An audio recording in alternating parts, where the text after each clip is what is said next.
Astronomie, astrophysique, cosmologie, astroparticules. Ça se passe là-haut, par Eric Simon. Une équipe d'astrophysiciens européens et japonais vient de publier des résultats d'observation d'un quasar très anormal.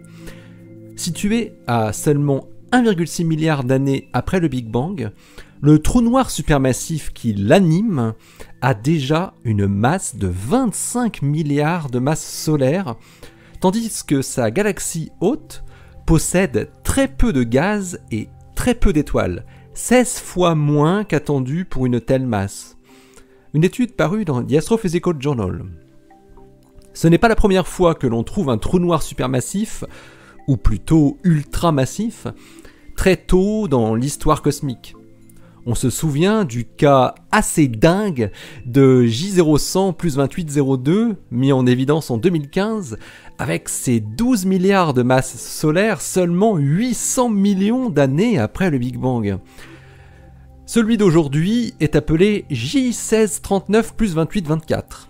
Son redshift vaut 3,84, ce qui implique que sa lumière a voyagé pendant 12,2 milliards d'années avant d'arriver dans nos télescopes et radiotélescopes. Car les astrophysiciens, menés par Malte Schramm de l'Observatoire astronomique national du Japon à Mitaka, ont exploité d'un côté le télescope japonais Subaru à Hawaï, muni d'une optique adaptative dans l'infrarouge proche, et de l'autre côté le réseau de radiotélescopes ALMA au Chili dans l'infrarouge lointain. Tout ça pour étudier la distribution du gaz et des étoiles dans ce quasar étonnant. La masse du trou noir à l'origine de la forte émission du quasar est donc estimée par les chercheurs à 25 milliards de masses solaires. Or, il existe une relation empirique entre la masse d'un trou noir galactique et la masse de sa galaxie hôte, une relation construite à partir de galaxies locales. Mais en appliquant cette relation, les astronomes montrent qu'on devrait trouver une masse stellaire supérieure à 1000 milliards de masses solaires dans J1639 plus 2824.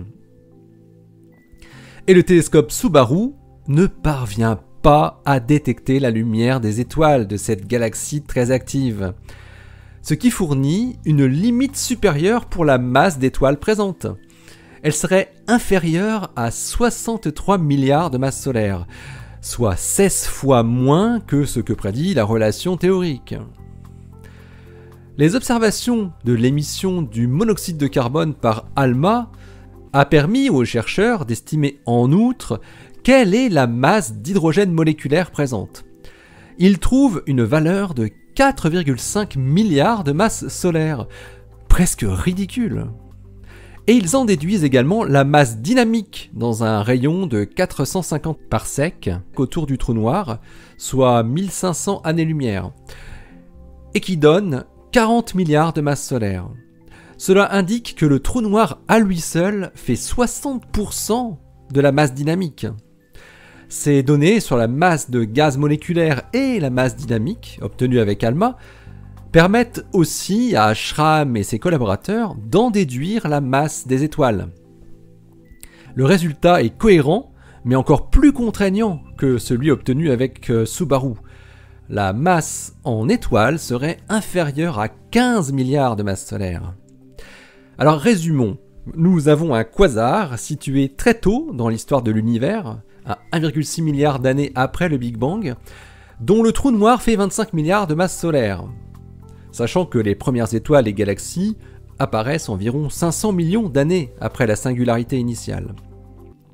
En appliquant la relation liant la masse du trou noir et la masse de sa galaxie, on s'attendrait à voir de grandes quantités d'étoiles, mais elles sont quasi absentes. La masse du trou noir est supérieure à la masse totale des étoiles. Et qui plus est, il y a également un fort déficit en gaz moléculaire qui est la matière première des étoiles. Bref, du jamais vu. Le trou noir ultramassif de J1639 plus 2824 possède le plus gros déficit en étoiles et en gaz dans sa galaxie hôte. Et les chercheurs ne comprennent pas bien comment a pu se former un trou noir aussi imposant associé à un environnement aussi pauvre, entre guillemets. Ils pensent qu'il a dû passer par une phase d'accrétion extrême dans son passé, ce qu'on appelle une accrétion de type Super Eddington. C'est la seule explication possible que Schramm et ses collaborateurs proposent pour la formation de ce gargantua. Une très grande quantité de gaz aurait été absorbée très tôt et très rapidement par le trou noir avec une très grande efficacité à partir d'une graine de trou noir déjà très massive, lui faisant gagner des milliards de masses solaires très vite. Et l'énorme activité rayonnante concomitante à l'accrétion de matière aurait produit une forte rétroaction qui aurait eu pour effet de souffler une grande partie du gaz moléculaire qui aurait dû normalement former des étoiles. Reste alors le devenir d'une telle galaxie, si on peut toujours l'appeler comme ça.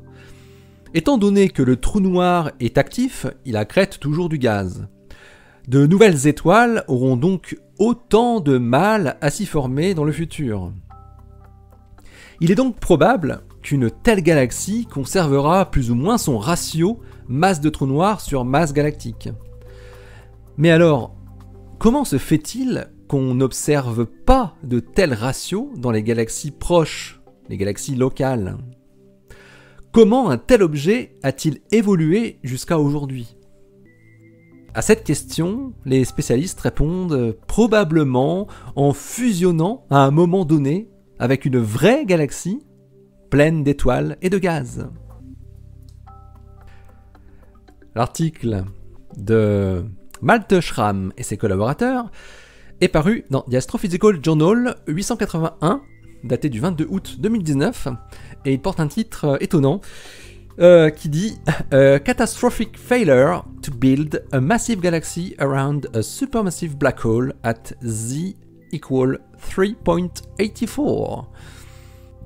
Un échec catastrophique pour construire une galaxie massive autour d'un trou noir supermassif à un redshift de 3,84.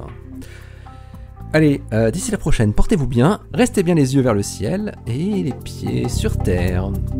Salut!